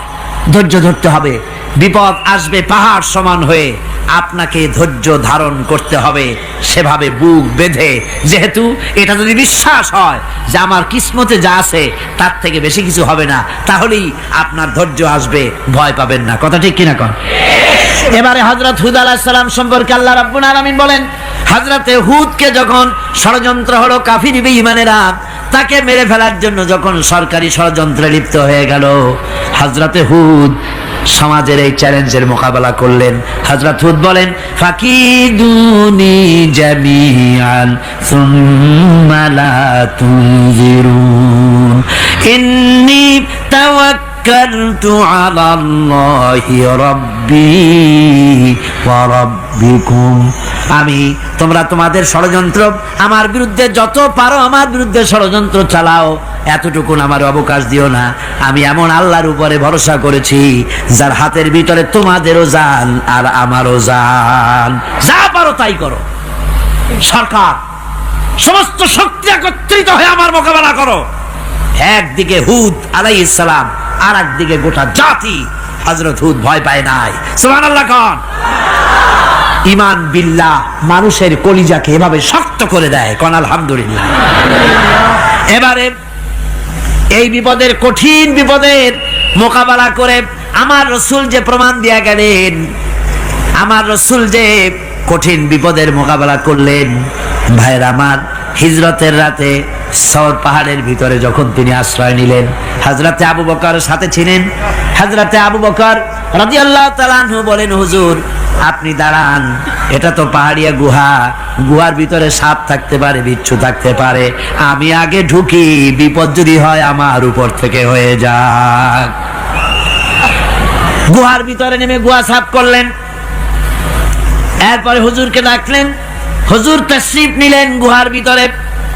এরপরে হুজুর বললেন, আবু বকর পাহাড়ে হেঁটে হেঁটে 2-3টা পাহাড় পাড়ি দিয়া যাওয়া লাগে সোর পাহাড়ে। মদিনার সোজা রাস্তা হুজুর ধরেন নাই, মেসফালার পথ দিয়া জাবালে কেদোয়ার উপর দিয়া 3টা পাহাড় পাড়ি দিয়া তারপরে হুজুর গেলেন সোর পাহাড়ে। গুহার ভিতরে হুজুর তাশরীফ নিলেন। বললেন, আবু বকর তুমি বসো, তোমার উরুর উপরে মাথা রেখে আমি একটু আরাম করি। হযরতে আবু বকর বসলেন, হুজুর তার উরুর উপরে মাথা রেখে ঘুমায় গেলেন। আর এরপরে কাফির বেঈমানেরা তালাশ করতে করতে কাফেররা এসে গেল পায়ের চিহ্ন দেখে দেখে গর্তের কাছে। হযরত আবু বকর ভয়তে কেঁদে ফেললেন, আহারে আর তো উপায় নাই, এবার তো ধরা পড়ে গেছি, এবার নবীজিকে মেরে ফেলে দেবে। নবীর মহব্বতে, নিজের মহব্বতে নয়, নবীর মহব্বতে কাঁদতেছিলেন। হুজুর বলেন, হুজুরের ঘুম ভেঙে গেল। বলো আবু বকর কাঁদো কেন? ছেলের কথা, মেয়ের কথা, বিবির কথা, বাড়ির কথা মনে পড়লো নাকি? হযরত আবু বকর বলেন, ইয়া রাসূলুল্লাহ, আল্লাহর কসম করে বলি, যেদিন ঈমান এনেছি এই কলিজার ভিতরে মা বাপ, স্ত্রী, পুত্র, পরিজন, এমনকি আমার নিজের জীবনের চাইতে আপনারে বেশি ভালোবাসি। তা কাঁদো কেন? কাঁদো কেন? হযরত আবু বকর বলেন, হুজুর ধরা পড়ে গেছি, কাফেররা এসে গেছে গর্তের কাছে, তাকালি আমাদের দেখতে পাবে। আমরা তো মাইনরিটি, ওরা তো মেজরিটি, আমরা তো ধরে মারি ফেলাই দেবে, আপনাকে মেরে ফেলে দেবে, এই জন্য কাঁদি। আল্লাহ রাব্বুল আলামিন, হুজুর তখন কি দৃঢ়তা, কি অবিচলতা, কি ধৈর্যের পাহাড় সম মনোবৃত্তি তখন দেখালেন। আল্লাহ কোরআন শরীফে চিরকাল যাতে মানুষেরা হেদায়েত নিতে পারে সেজন্য হুজুরের কথা উঠায় দিলেন কোরআনে। আল্লাহ পাক বলেন, ইযহুমা ফিল গার ইয ইয়াকুলু লিসাহিবিহি লা তাহজান ইন্নাল্লাহা মা'ানা। ও বন্ধু, ভয় পেও না, আল্লাহ আমাদের সাথে আছেন। সুবহানাল্লাহ। আল্লাহ আমাদের সাথে আছেন। আমরা মাইনরিটি নই, আমরাই মেজরিটি। আল্লাহ আছে আমার সাথে, ভয় পাওয়ার কোনো কারণ নাই। সুবহানাল্লাহ। আল্লাহ পাক বলেন, فأنزل الله سكينته عليه وأيده بجنود لم تروها। আমি এদের অন্তরের ভিতরে আমি শান্তি নাজিল করে দিলাম, প্রশান্তি দিয়া দিলাম, আর আমি সাহায্য করলাম, আর এমন সব সৈন্য পাঠায় দিলাম যে সৈন্যগুলি তোমরা দেখতে পাও নাই। সুবহানাল্লাহ ওয়া বিহামদিহি। ভাইরা আমার, রাসূল করিম সাল্লাল্লাহু আলাইহি সাল্লাম এই বিপদের মাঝে, চরম বিপদের মাঝে অবিচলতা, দৃঢ়তা, কঠিন আত্মনির্ভরতা দেখিয়েছেন। এগুলি হলো ঈমানের ৫ম নম্বরের উপকারিতা। আল্লাহর প্রতি ঈমান আনলে এভাবে পাহাড় সম ঈমান মজবুত হয়ে যায়। জেলের পরোয়া করি না, ফাঁসির পরোয়া করি না, শহীদ হওয়ার পরোয়া করি না, মেরে ফেলে দেবে, উড়ায় দেবে, হত্যা করবে, পরোয়া করি না। পরোয়া করি কেবলমাত্র কাকে? জোরে বলেন কারে? এইরকম মুসলমান হাজার হাজার লাখ লাখ দরকার নাই, ৩১৩ জন যথেষ্ট। কয়জন যথেষ্ট? ৩১৩ জন যথেষ্ট। বদরে যারা জান দিয়ে, মাল দিয়ে দ্বীনকে প্রতিষ্ঠিত করেছিলেন, এরকম ৩১৩ জনই যথেষ্ট ছিল। আল্লাহর দ্বীনকে কায়েম করার জন্য যদি রক্ত দেওয়া লাগে, তাহলে এই বিশাল জনসমুদ্রকে প্রশ্ন করি, ভয় পাবেন? রক্ত দিতে পারবেন? যদি জেলে যাওয়া লাগে যেতে পারবেন? যদি শহীদ হতে হয় তাও কি পারবেন? এই দৃঢ়তা, এই অবিচলতা, এই ঈমান, এই ধৈর্য শিক্ষা দেয়, এই উপকার করে ঈমান বিল্লাহ। আল্লাহর প্রতি ঈমান আনলে এভাবে পাহাড়ের মতো শক্ত হয়ে যায় কলিজা। কোন আলহামদুলিল্লাহ। আমার বন্ধুগণ, এবার আমি বলবো সর্বশেষ উপকারের কথাটা বলি, মোনাজাত ছেড়ে দেব। কয়টার কথা বলছিলাম? উপকার ৬টা উপকারের কথা বলেছি। অনেকগুলি বৈশিষ্ট্য, অনেকগুলি উপকারের মধ্যে আল্লাহর প্রতি ঈমানের ৬টা উপকারের কথা ৫টা বলা হয়ে গেছে। এবার ৬ষ্ঠ নম্বর এবং শেষ নম্বর, এটা হচ্ছে আল্লাহর প্রতি ঈমান আনলে পরে তার দ্বারা সবচাইতে বেশি ফায়দা পায় সমাজ এবং রাষ্ট্র। কোন আলহামদুলিল্লাহ, কোন আলহামদুলিল্লাহ। আল্লাহর প্রতি ঈমানের দ্বারা নৈতিক সংশোধন হয় এবং রাষ্ট্র আর সমাজ সবচাইতে বেশি উপকৃত হয়। কারণ হলো ঈমানদার ব্যক্তি আল্লাহর প্রতি যে ঈমান এনেছে, তার মনের মধ্যে ধারণা এটা হয়, আমার কোনো কাজ তো গোপন থাকে না। ইন্নাল্লাহা লা ইয়াখফা আলাইহি শাইউন ফিল আরদি ওয়ালা ফিস সামা। আল্লাহর কাছে গোপন বলতে কিছু নাই, আকাশেও নাই, জমিনেও নাই, কোনো কিছু গোপন নাই। সুতরাং আমি যা করি সব আল্লাহ দেখেন এবং শোনেন। এমনকি মানুষ যে কল্পনা করে, সে কল্পনাও আল্লাহ টের পায় না, নাকি? টের পায় কিনা? ওয়াইন তুবদু মিন আনফুসিকুম আও তুখফুহু ইউহাসিবুকুম বিহিল্লাহ। মনের ভিতরে যে কল্পনা করো, আল্লাহ পাক বলেন এই কল্পনারও হিসাব আমি রব্বুল আলামিন তোমার কাছ থেকে নেব। ফায়ুআযযিবু মাইয়াশাউ, যারে খুশি শাস্তি দেব, আর যারে খুশি আমি মাফ করে দেব। জোরে বলেন সুবহানাল্লাহ। ফায়াগফিরু লিমাইয়াশা ওয়া ইউআযযিবু মাইয়াশা, যারে খুশি মাফ করব, যারে খুশি শাস্তি দেব, কল্পনারও হিসাব নেব। এই কথা মুমিনের যদি জানা থাকে, তাহলে আর তার কোনো চিন্তা থাকে না, তার নৈতিক চরিত্র ভালো হয়ে যায়। কোন সুবহানাল্লাহ। মোনাজাতের কথা শুনে গতকাল বলছিলাম যে মোনাজাতের কথা শুনে যারা হাঁটে, আমি বুঝি না, আমার বুঝে আসে না যে এটা কেমন ধরনের নৈতিকতা। আপনি আপনার বিবেককে কি বুঝান? এই বিশাল জনসমুদ্র নিয়ে আল্লাহর কাছে হাত তুলবো, দোয়া করব, মোনাজাত করব, এই লোভ সম্বরণ করেন কি করে? আশ্চর্য কথা, আশ্চর্য কথা। আমার বন্ধুগণ, ঈমানদার লোক, আল্লাহর প্রতি ঈমান আসলে পরে সমাজ উপকৃত হয়, রাষ্ট্র উপকৃত হয়ে যায়। যেহেতু বান্দা জানে আমি দায়িত্বহীন কোনো কথা বলতে পারবো না, দায়িত্বহীন কোনো কাজ করতে পারবো না। আল্লাহ পাক বলেছেন, মা ইয়ালফিযু মিন কাউলিন ইল্লা লাদাইহি রাকীবুন আতীদ। বান্দা এমন কোনো কথা বলে না যে কথা আমার ফেরেশতারা রেকর্ড করে না রাখে। কাজী মুমিন ব্যক্তি আল্লাহর ভয়তে দায়িত্বহীন কথা বলবে না। নির্বাচন আসতে পরে রাস্তা সোনা দিয়ে বান্দায় দেব, এই করব সেই করব, না খাইয়া কেউ মরবেন না। আসে না নির্বাচনের সময় সারাগালি বদনারা মঞ্চে দাঁড়িয়ে কত বড় বক্তৃতা করে, ভাইয়ের আমার বোনের আমার, এবার আমার বোতল মার্কা বাক্স, আপনারা আমাকে ভোট দিয়ে দেশ এবং জাতির আরেকবার 12:30 বাজাইবার সুযোগ দিন। এবার ক্ষমতায় গেলে কেউ না খাইয়া মরবেন না, কিন্তু কি খাইয়া মরবে তাও বলে না। এর মানবতী অর্থ হচ্ছে এই, ওরা যদি ক্ষমতায় যেতে পারে তাহলে বিষ খাইয়া হোক, গুলি খাইয়া হোক, কিছু না কিছু খেয়ে মরতে হবে। একেবারে খালি পেটে মরলে গ্যাস্ট্রিক হওয়ার সম্ভাবনা আছে।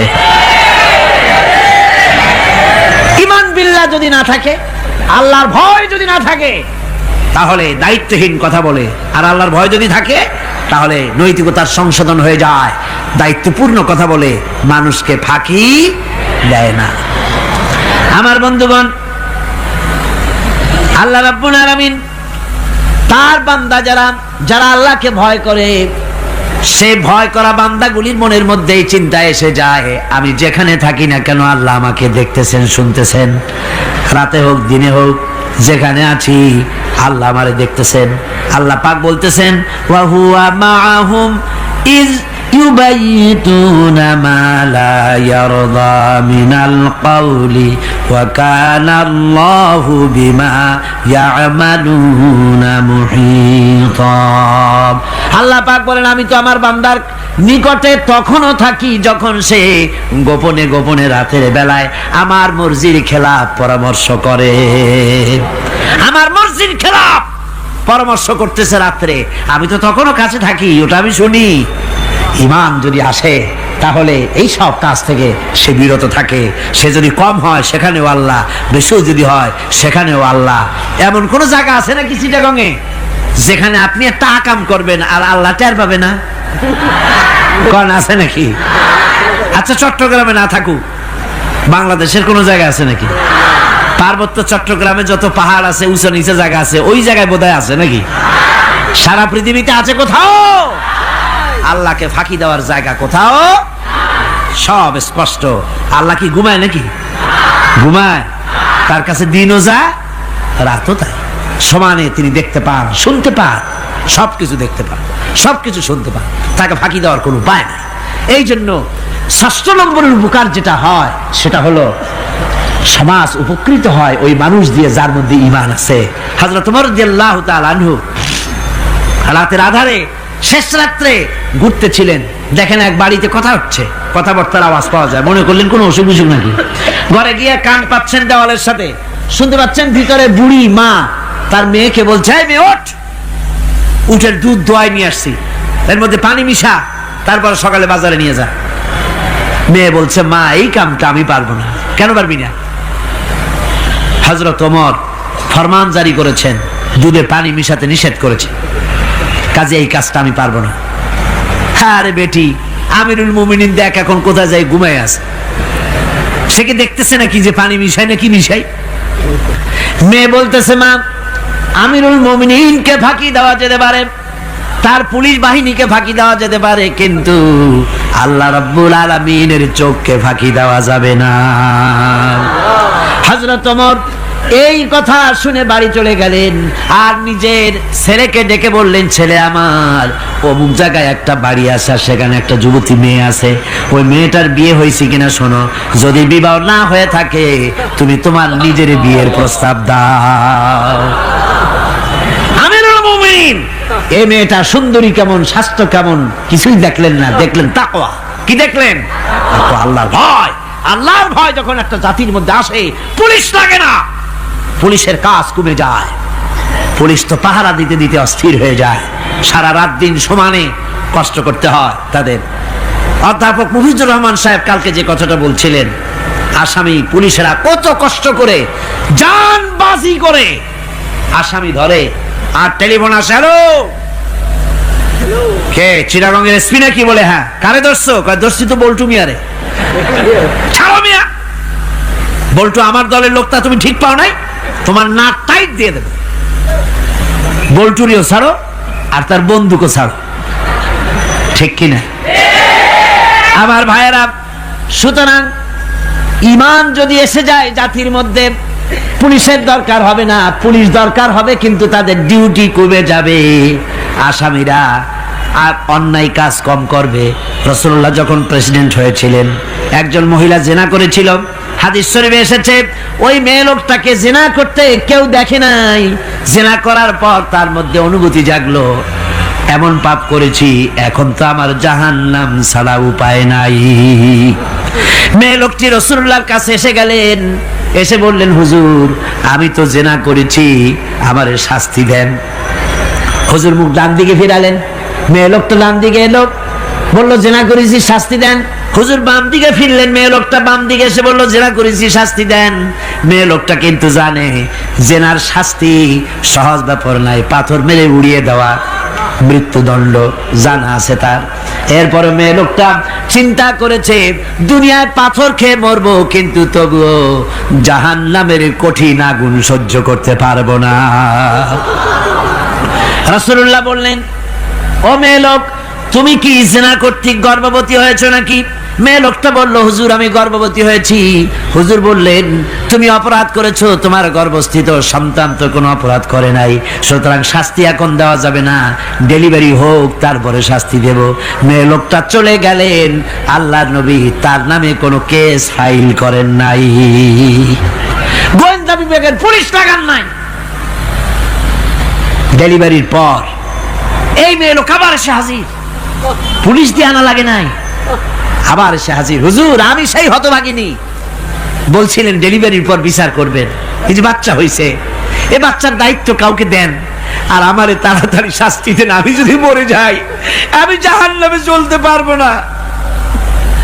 হুজুর বললেন, অপরাধ তুমি করেছো, এই বাচ্চার অধিকার আছে তোমার বুকের দুধ খাবে, আমি সেই অধিকার বাচ্চাকে নষ্ট করতে পারি না, বাচ্চা দুধ ছাড়ুক তারপরে এসো। 2 বছর যেতে না যেতে ওই মেয়ে লোকটি বাচ্চারে কোলে করে নিয়ে এসেছে, পুলিশ লাগে নাই, গোয়েন্দা বিভাগের কাউকে পাঠানো লাগে নাই, মেয়ে লোকটি বাচ্চা কোলে করে নিয়ে এসে হাজির, হুজুর আমারে চিনছেন নাকি? আমি তো সেই হতভাগিনী, জেনা করছিলাম, বিচার চাইছিলাম, ডেলিভারি পরে হবে বলছিলেন, দুধ ছেড়ে দিলে পরে হবে বলেছিলেন, আমার ছেলে এখন দুধ ছেড়ে দিয়েছে, আমি তারে রুটি খাওয়া শিখাইছি, দুধ ছাড়া এখন সে বাঁচবে, আমি তার হাতে রুটি দিয়ে আনছি, দেখেন ও রুটি খেতে পারে, আর দেরি করবেন না, আমার বিচার করে দেন। রাসূলুল্লাহ ছেলেটার দায়িত্ব কাউকে দিয়ে দিলেন, আর বললেন এই মহিলাটিকে নিয়ে যাও, বুক পর্যন্ত মাটির মধ্যে গেড়ে দিয়ে তারপরে রজম করো। মেয়ে লোকটিকে বুক পর্যন্ত গেড়ে দেওয়া হলো, চতুর্দিক থেকে পাথর মারা হচ্ছিল, পাথরে দেখে শরীরে রক্ত ছিটে এক সাহাবীর গায়ে লাগলো, সাহাবী তারে গালি দিয়েছিলেন, হুজুর শুনে বললেন, সাহাবী গালি দিও না, এই মেয়ে লোকের তওবা আল্লাহর কাছে এত কবুল হয়ে গেছে, যদি এই তওবাকে ভাগ করে দেওয়া হয় গোটা মদিনাবাসীর নাজাতের জন্য তা যথেষ্ট হয়ে যাবে। সুবহানাল্লাহ, পুলিশ লাগে নাই, এমন সমাজ কায়েম হয়, ঈমান বিল্লাহ, আল্লাহর প্রতি ঈমান যদি এসে যায়, জাতির যদি রক্তে রন্ধ্রে রগে রেশায় যদি ঈমান এসে যায়, তাহলে পুলিশ বিডিআর আর্মি আরামে ঘুমাবে, তাদের জন্য পরিশ্রম হবে না, কষ্ট হবে না, অপরাধ প্রবণতা কমে যাবে, মানুষের অশান্তি কমে যাবে, শান্তির বন্যা প্রবাহিত হয়ে যাবে। সুবহানাল্লাহ বিহামদিহি। এই জন্য রাসূলুল্লাহ বলেছিলেন, খায়রুল কুরুনে কারনি, সর্বশ্রেষ্ঠ যুগ কার যুগ? জোরে বলেন না, সর্বশ্রেষ্ঠ যুগ কার যুগ? রাসূলুল্লাহর যুগ। জোরে কোন কার যুগ? রাসূলুল্লাহর যুগ। এই জন্য আমি আপনাদের খেদমত আরজ করতে চাই, ইসলাম এ ধরনের সীমারেখা ঠিক করে দিয়েছে, তিলকা হুদুদুল্লাহ ফালা তাতাদুহা, এ হলো আল্লাহর সীমারেখা, এই সীমারেখাকে ভঙ্গ করো না, লঙ্ঘন করো না, আল্লাহর উপরে ঈমান পরিপূর্ণরূপে আনো এবং এই ঈমানের উপরে ভিত্তি করে নিজেদের জীবনকে পরিচালিত করো। এই ঈমান যদি জাতির ভিতরে এসে যায়, তাহলে বৈষয়িক জীবনে, দুনিয়ার জীবনে সত্যিকারের যদি শান্তি পেতে চাই, আল্লাহর উপরে ঈমান আনতে হবে। ইহকাল পরকালে যদি নাজাত পেতে চাই, আল্লাহর উপরে ঈমান আনতে হবে। আর আমরা আমাদের চিন্তা ভাবনায়, ওঠায় বসায়, চলায় ফেরায়, সর্বত্র আল্লাহর উপরে পরিপূর্ণ মাত্রায় ঈমানটা যদি এসে যায়, তাহলেই শান্তি, তাহলেই মুক্তি। গোটা সমাজ শান্তি পাবে, আমরা দুনিয়ায় আরাম পাবো, কিয়ামতে জাহান্নাম থেকে মুক্তি পাবো। জোরে কোন আমিন। প্রিয় ভাই সব, হেদায়েত একটা ভিন্ন জিনিস। মুসলমানের ঘরে জন্মগ্রহণ করলেই মুসলমান হয় না, আবার কাফেরের ঘরে জন্মগ্রহণ করলেই কাফেরই থাকবে, তাও হয় না। দেখেন না, হযরতে ইব্রাহিম আলাইহিস সালামের পিতা ছিল মুশরিক, কাফের। কাফের মুশরিকের ঘরে, মূর্তি পূজারীর ঘরে আল্লাহ পাঠালেন ইব্রাহিম খলিলুল্লাহ আলাইহিস সালাতু ওয়াস সালামকে। সুবহানাল্লাহ। আবার নূহ আলাইহিস সালাম আল্লাহর পয়গম্বর, তার ছেলে হয়ে গেল কাফের। ঠিক না? এই জন্য হেদায়েত এটি আল্লাহর দান। হেদায়েতটা কার দান? এই জন্য আল্লাহ রাব্বুল আলামিন কোরআনে কারীমের মধ্যে আমাদেরকে শিখিয়ে দিয়েছেন, প্রতি রাকাতে আমরা যেন আল্লাহর কাছে হেদায়েত কামনা করি। ইহদিনাস সিরাতাল মুস্তাকিম পড়েন, ইহদিনাস সিরাতাল মুস্তাকিম সিরাতাল্লাযীনা আন'আমতা আলাইহিম গায়রিল মাগদুবি আলাইহিম ওয়ালাদ-দাল্লিন। আমিন। হায় আল্লাহ, তুমি আমাদেরকে হেদায়েত দাও, হেদায়েতের রাস্তা দেখাও, ওই পথ যে পথ নবিয়্যিন, সিদ্দিকীন, শুহাদা, সালেহীন তাদের পথ আমাদের দেখাও। আর যারা অভিশপ্ত, যারা বিপদগ্রস্ত, পথভ্রষ্ট, সে পথে আমি চলতে চাই না, নবীদের পথ আমাদেরকে দেখাও। হেদায়েত পাওয়া যত কঠিন, হেদায়েতের উপরে টিকে থাকা ততোধিক কঠিন। সেই জন্য আল্লাহ তাআলা হেদায়েত প্রাপ্তদের জন্য একটা দোয়া শিখিয়ে দিয়েছেন, এই দোয়াটা করো যাতে তোমরা হেদায়েতের উপরে টিকে থাকতে পারো। দোয়াটা কি? রব্বানা লা তুযিগ কুলুবানা বা'দা ইয হাদাইতানা ওয়া হাব লানা মিন লাদুনকা রাহমাতান ইন্নাকা আনতাল ওয়াহ্হাব। আয় আমার রব, তুমি আমাকে যখন দয়া করে হেদায়েতের রাস্তা দিয়েছো, আল্লাহ তুমি আমাকে হেদায়েত থেকে বিগড়ে দিও না। বলেন আমিন। নবী করিম সাল্লাল্লাহু আলাইহি সাল্লামের কাছে কোরআন নাজিল হচ্ছে, কে এনে দিচ্ছে? আল্লাহ তাআলা দুনিয়ার মানুষকে হেদায়েত দিবেন, সেজন্য নবী দরকার, আর হেদায়েত পাঠানো দরকার। আল্লাহ তাআলা কোনো মানুষের সাথে সরাসরি কথা বলেন না, সরাসরি কথা বলেন না, সামনে এসে কথা বলেন না। যদি কারোর সঙ্গে কথা বলতে চান, মিন ওয়ারাই হিজাব, পর্দার আড়াল থেকে কথা বলেন, অথবা তার মনের মধ্যে আল্লাহ তাআলা ইলকা করে দেন। আমি গত 2 সপ্তাহ আগে কায়রো সফর করে এসেছি, মিশর। আল্লাহ তাআলার কাছে আমার খুব আশা ছিল, দুনিয়ার 4টি মহাদেশের প্রায় অর্ধশত দেশ ভ্রমণ করেছি, কিন্তু মিশর আমার দেখা হয়নি। মুসা আলাইহিস সালামের দেশ, ফেরাউনের দেশ, ইউসুফ আলাইহিস সালামের দেশ, সালেহ আলাইহিস সালামের দেশ, ইব্রাহিম আলাইহিস সালামের শ্বশুর বাড়ি। তো আল্লাহ তাআলা সেই জায়গা দেখার তৌফিক দিলেন। গেলাম সেই জায়গায়, কায়রো থেকে প্রায় 600 কিলোমিটার দূরে, তুরে সায়না, যেখানে আল্লাহ মুসা আলাইহিস সালামের সাথে কথা বলেছিলেন। আমার জীবন ধন্য। আল্লাহ তাআলা সেই জায়গাটাও দেখালেন যেখানে আল্লাহ মুসা আলাইহিস সালামের সঙ্গে কথা বলেছেন। তো আল্লাহ তাআলা সরাসরি কথা বলেন, কিন্তু দেখা যায় না তাকে। এই কোরআন শরীফে আল্লাহ তাআলা কি সুন্দর করে বলেছেন, সূরা তাহার মধ্যে এসেছে, মুসা আলাইহিস সালাম তিনি যাচ্ছিলেন তার স্ত্রী পরিজন নিয়ে। স্ত্রী ছিলেন গর্ভবতী, আসন্ন প্রসবা, ডেলিভারি হবে, প্রচন্ড ঠান্ডা ছিল, এখন আগুনের প্রয়োজন। তিনি দূরে দেখতে পেলেন একটা গাছের উপরে যেন আগুন দেখা যায়। তিনি ছুটলেন সেই আগুনের পানে এবং বললেন, ফাকালা লি আহলিহিম কুসু ইন্নী আনাস্তু নারান লাআল্লি আতিকুম মিনহা বিকাবাসিন আও আজিদু আলান নারি হুদা। তোমরা এখানে অপেক্ষা করো, আমি তো এই আগুনের মতো কি একটা দেখতেছি, আমি ওখানে যাই, হয়তো আগুন আনতে পারবো, অথবা কোন একটা রাস্তা একটা কিছু পেয়ে যাবো।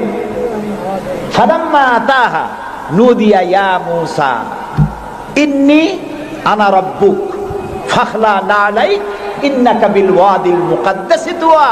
ও মুসা, যেটা আগুন মনে করছো এটা আগুন না, এটা আমি তোমার রব। ফাখলা নালাইক, জুতা খোলো, ইন্নাকা বিল ওয়াদিল মুকাদ্দাসি তুয়া, এটা হলো পবিত্র উপত্যকা। আমি যখন সেই পবিত্র উপত্যকায় গেছি, এদিকে তুরে ছায়না, এদিকে আরেকটা পাহাড়, মাঝখানে দুই পাহাড়ের মাঝখানের সমতল ভূমিকে উপত্যকা বলা হয়। আমার এই আয়াত মনে পড়লো, সাথে সাথে জুতা খুলে ফেলে দিলাম। মুসা আলাইহিস সালামকে আল্লাহ বলেছেন ফাখলা নালাইক, জুতা খোলো। আমি আমার সাথীরা জুতা খুলে এগিয়ে গেলাম।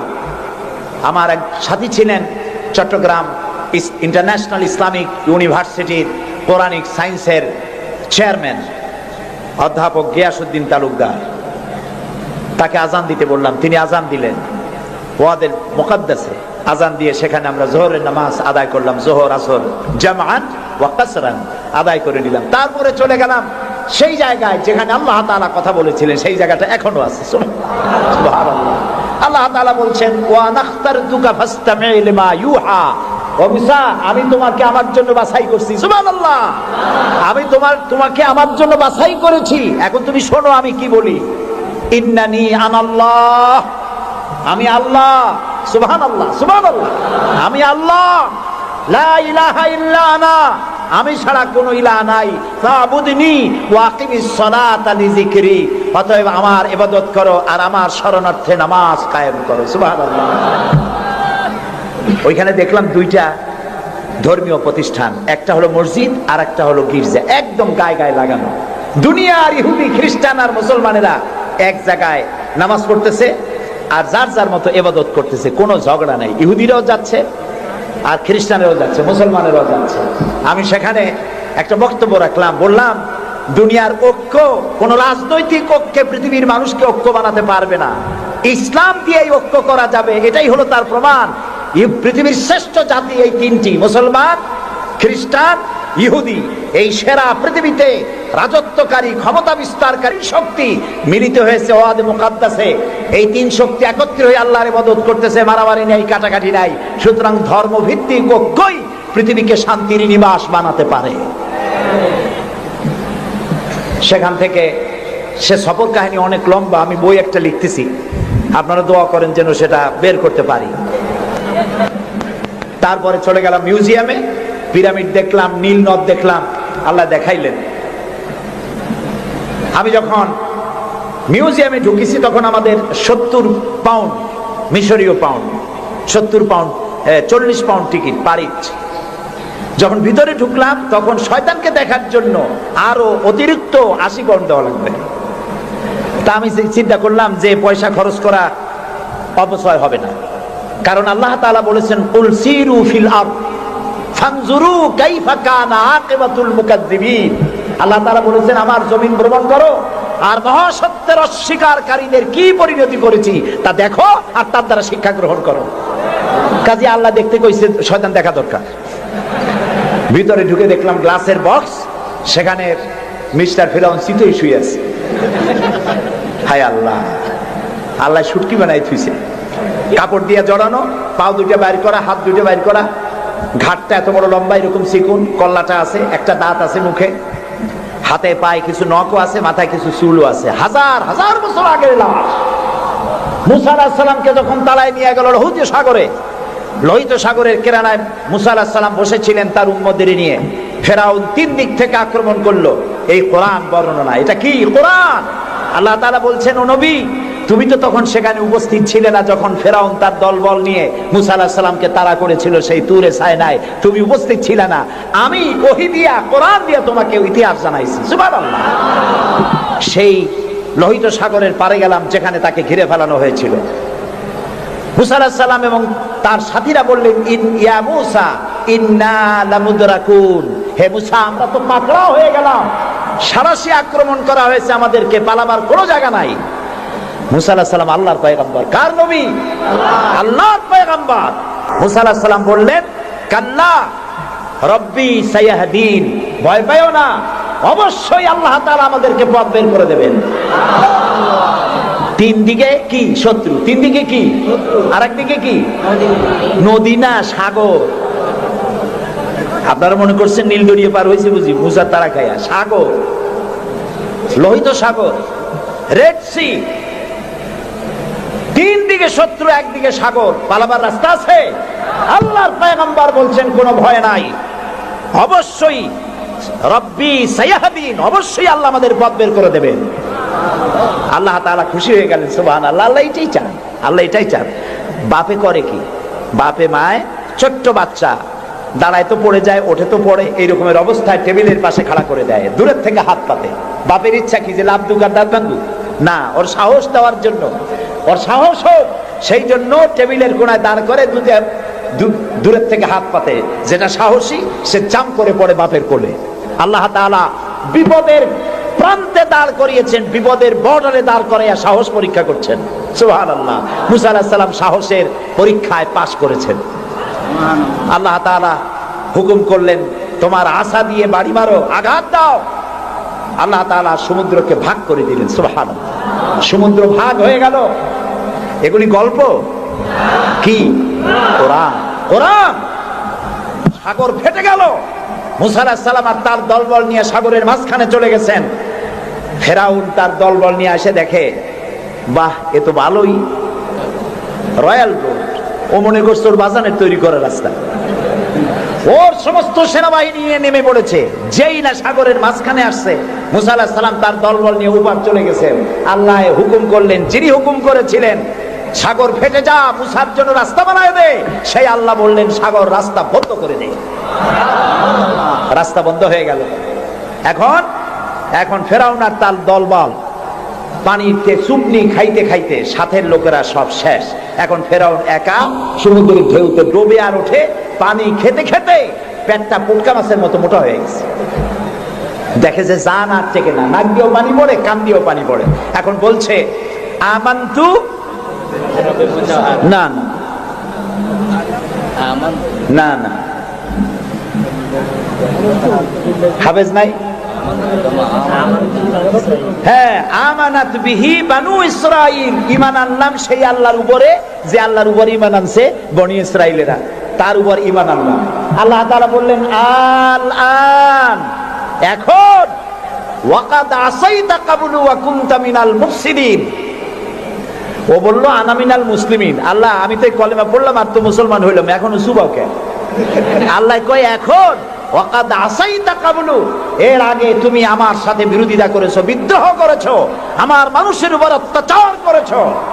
ওয়া কুনতা মিনাল মুফসিদিন, আর তুমি হচ্ছ সন্ত্রাসীর একজন বড় সন্ত্রাসী, বিপর্যয় সৃষ্টিকারী।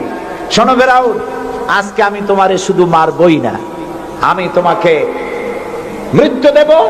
আর তোমার আলিয়াউমা নুনাজ্জিকা বিবাদানিক, আমি তোমার শরীরকে হেফাজত করব।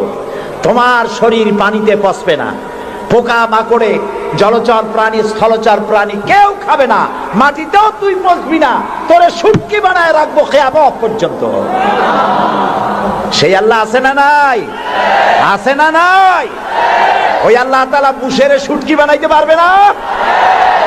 সুবহানাল্লাহ বলো। আল্লাহর সাথে যারা নাফরমানি করবে, আর এই নাফরমানদেরকে যারা কলম দিয়া লিখে, বক্তৃতা করে, রাজনীতি দিয়া যারা আল্লাহর নাফরমানদেরকে সাহায্য করবে, নমরুদের মতো, ফেরাউনের মতো আল্লাহ চুমাইয়া দুনিয়া থেকে জুতা মেরে বিদায় করে দেবেন। আল্লাহ রাব্বুল আলামিন বলেন ওয়ালাকাদ ইয়াসসারনাল কুরআনা লিযিকরি ফাহাল মিন মুদ্দাকির। আল্লাহ তাআলা বলেন কোরআনকে মুখস্থ করার জন্য আমি বান্দার কাছে, মানুষের কাছে বোঝার জন্য আর মুখস্থ করার জন্য আমি আল্লাহ সহজ করে দিয়েছি। আল্লাহ যদি সহজ না করতেন, এই কোরআন আমরা মুখস্থ করতে পারতাম না। নবী করিম সাল্লাল্লাহু আলাইহি ওয়াসাল্লাম এই কোরআন দিয়ে মদিনায় ইসলামী রাষ্ট্র কায়েম করলেন। সুবহানাল্লাহ বলেন। আমি কোরআন শরীফ তাবিজ লেখার জন্য আসে নাই। যারা তাবিজ লেখেন, আমি বিনয়ের সাথে তাদেরকে এই কথাটা বলবো, আপনারা কোরআন দিয়া তাবিজ লিখা ইসলামের কোনো উপকার করেন নাই, ক্ষতি করছেন। আমি একটু ব্যাখ্যা দিয়ে বলি, তাহলে বুঝতে সুবিধা হবে। তাবিজ দিয়া লেখা কি ক্ষতিটা করলেন? ক্ষতি করছেন এই, সাধারণ মুসলমানেরা আপনাদের কাছে, হুজুরদের কাছে মামলা মোকদ্দমার বিষয় জানার জন্য আসে না। সংঘর্ষ বেঁধেছে, মীমাংসা হবে কেমনে, এজন্য আসে না। স্কুল কলেজ মাদ্রাসা অথবা অন্য কিছু তৈরি করবে ইত্যাদির জন্য আপনার কাছে জানতে আসে না। আপনার কাছে আসে, ছেলে বিয়ে করছে, বহুত দিন হয়েছে, বাচ্চা হয় না, তারপরে পেট্রোল শোক হয়েছে, মাথায় যন্ত্রণা, গরু হারায় গেছে, খুঁজে পাওয়া যায় না, বউরে জেনে ধরছে, মেয়েকে ভূতে ধরছে।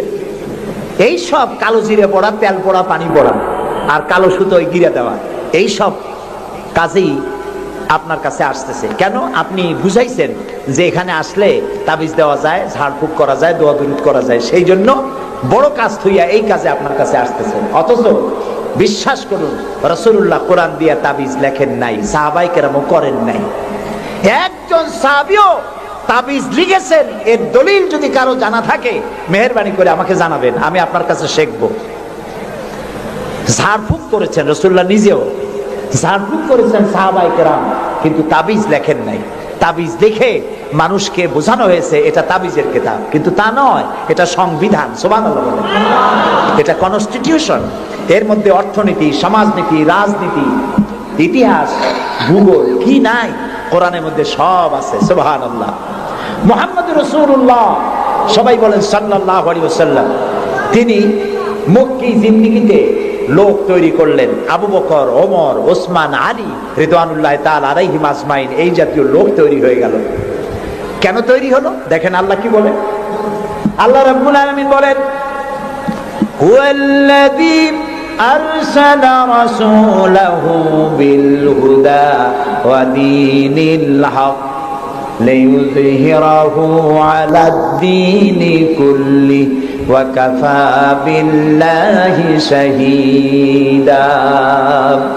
আমি আমার রাসূলকে প্রেরণ করেছি পৃথিবীতে, তিনি আল্লাহ যিনি তার রাসূলকে পৃথিবীতে প্রেরণ করেছেন এই জন্য দ্বীনে হক আর সত্যের বিধান সহকারে পাঠিয়েছেন, যাতে করে পৃথিবীর মানব গোষ্ঠীর উপরে আল্লাহর আইনকে তিনি বিজয়ী করে দিতে পারেন।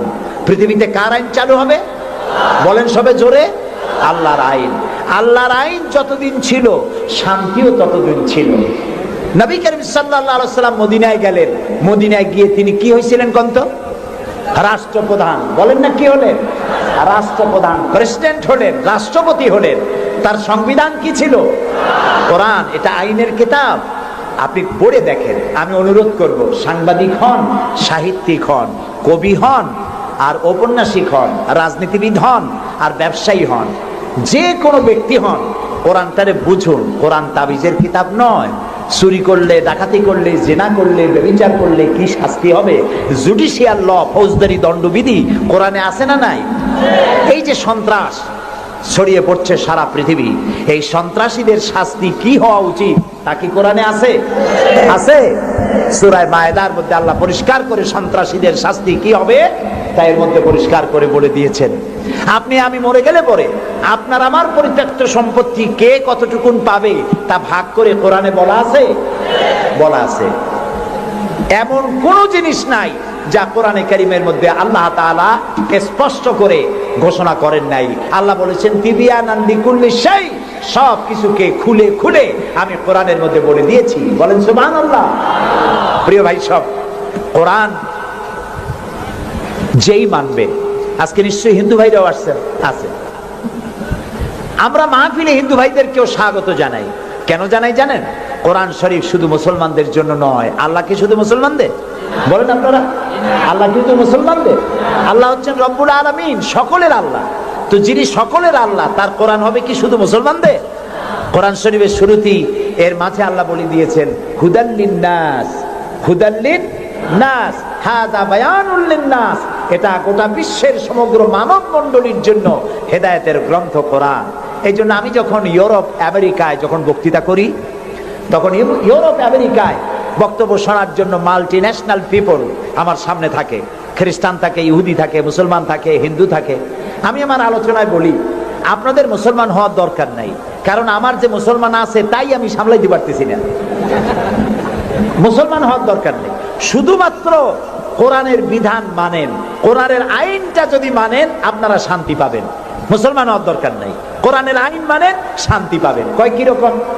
আমি বলি দেখেন, সুদ, হালাল না হারাম? এই সুদ দিয়ে মানুষ শোষিত হয় না উপকৃত হয়? শোষিত হয়। কারা শোষিত হয়? গরিবরা। কারা শোষিত হয়? গরিবেরা। দেখেন, আল্লাহ যা বানায় শয়তান তার উল্টো একটা বানায়। আল্লাহ বানিয়েছেন জাকাত ভিত্তিক অর্থ ব্যবস্থা। জাকাত হলো ধনীদের কাছ থেকে নাও, গরিবদের দাও। আর সুদ হলো এর উল্টা, গরিবদের কাছ থেকে নাও, ধনীদের দাও। এটা হলো শয়তানের বানানো। এখন ব্যাংকের থেকে সুদ নেয় গরিবেরা, নিয়ে সার কিনলো, বীজ কিনলো, হালের বলদ কিনলো, জমিন চাষ করলো, ফসল বুনলো, কিন্তু অনাবৃষ্টি অতিবৃষ্টির কারণে ফসল হলো না। ব্যাংকের সুদ মাফ হবে? হবে না। সুদ চাপ সৃষ্টি করা হবে দেওয়ার জন্য। যদি না দেয় তাহলে বাকি হালের বলদ বেচা লাগবে, বইয়ের সোনার শেষ চুরি গাছা, ভিটে বাড়ি বিক্রি করে ব্যাংকের সুদ পরিশোধ করতে হবে। ব্যাংকে টাকা রাখছিল কারা? বুঝেন না কেন? কারা রাখছিল? তাদের টাকা আরো বাড়লো, আর গরিবের টাকা যা ছিল তাও শেষ হয়ে গেল। এখন দেখেন আল্লাহ কি বলেন। আল্লাহ রাব্বুল আলামিন বলেন, ওয়াহাল্লাল্লাহুল বাইআ ওয়া হাররামার রিবা। আল্লাহ তাআলা বলেন, আমি সুদকে হারাম করেছি আর ব্যবসাকে করেছি হালাল। সুদ হারাম। কত বড় হারাম? রাসূলুল্লাহ বলেছেন, সুদের মধ্যে ৭০টি গুনাহ, তার ৬০ গুনাহ হলো নিজের গর্ভধারিণী মাকে বিবাহ করা। নাউযুবিল্লাহ। ঘৃণার সাথে বলেন নাউযুবিল্লাহ। এই মারাত্মক গুনাহ, এই সুদ যদি বাংলাদেশে রাষ্ট্রীয়ভাবে বন্ধ করা হয় তাহলে উপকৃত হবে শুধু মুসলমানেরা। হিন্দুরা হবে না, খ্রিস্টান হবে না, বৌদ্ধরা হবে না। এখন এটারে কেমনে বন্ধ করবেন? কোন সুদ কেমনে বন্ধ করবেন? সুদের বিরুদ্ধে আমাদের দেশের পীর সাহেবরা, মৌলানা সাহেবরা ওয়াজ কি কম করছে? পক্ষে করছে না বিপক্ষে করছে? সুদ বন্ধ হয়েছে? আমি বলি, কিয়ামত পর্যন্ত যদি এই দেশে পীর সাহেবরা আর মৌলানা সাহেবরা ওয়াজ করতে থাকে সুদের বিরুদ্ধে, সুদ বন্ধ হবে না, হবে না, হবে না। ওয়াজ দিয়া তাফসীর দিয়া সুদ বন্ধ হয় না। ওয়াজ দিয়া তাফসীর দিয়া যদি সুদ বন্ধ হইতো তাহলে মুহাম্মদ সাল্লাল্লাহু আলাইহি ওয়াসাল্লামের চাইতে বড় ওয়াজ আকাশের নিচে জমিনের উপরে আর একজন আছে? তিনি ওয়াজ করে বন্ধ করতে পারতেন। তিনি বন্ধ করছেন কিভাবে? আইন করিয়া। কিভাবে করছেন? যেমন একটা বিষয় আপনাদের বুঝাই। আমাদের দেশে এখন পলিথিন আছে না নিষিদ্ধ হয়েছে? কেমনে নিষিদ্ধ হইল? মৌলানা সাহেবরা ওয়াজ করছে, ভাইরা আপনারা পলিথিন ব্যবহার করবেন না, কবিরা গুনাহ হইব। আর যদি কেউ পলিথিন ব্যবহার করেন কিয়ামতে 13 দিন জাহান্নামে থাকবেন। এরকম ওয়াজ করছে কেউ? কেমনে বন্ধ হইল? পরিবেশ মন্ত্রী বিল উত্থাপন করলেন পার্লামেন্টে, বললেন পলিথিন জমিনের উর্বরা শক্তির জন্য মারাত্মক ক্ষতিকর। পলিথিন পচে না, জমির উর্বরা শক্তি নষ্ট করে দেয়। একদিন বাংলাদেশে জমিনের উর্বরা শক্তি হারিয়ে গোটা মানুষ দুর্ভিক্ষের কবলিত হবে, না খেয়ে মারা যাবে। সুতরাং এই ধরনের বিষাক্ত জিনিস, এটাকে নিষিদ্ধ ঘোষণা করা হোক। স্পিকার সাহেব তখন বললেন, পার্লামেন্টের সামনে, সংসদের সামনে এখন প্রশ্ন হচ্ছে যে পলিথিন মারাত্মক ক্ষতিকর বিষয়, এই জিনিসটি নিষিদ্ধ ঘোষণা করা হোক। পক্ষে যারা আছেন তারা হা বলেন। হা বলল, তিনি হা বিজয় হয়েছে বলে এটাকে নিষিদ্ধ ঘোষণা হয়ে গেল। পরের দিন প্রেসিডেন্ট সই করলেন। এখন পলিথিন নিষিদ্ধ হলো না জারি আছে? কোন এর প্রোডাকশন, এর উৎপাদন, এর বিপণন সবটা বন্ধ হয়ে গেছে। এখন সুদ বন্ধ করবেন কেমনে? ওয়াজ করে বন্ধ করা যাবে না।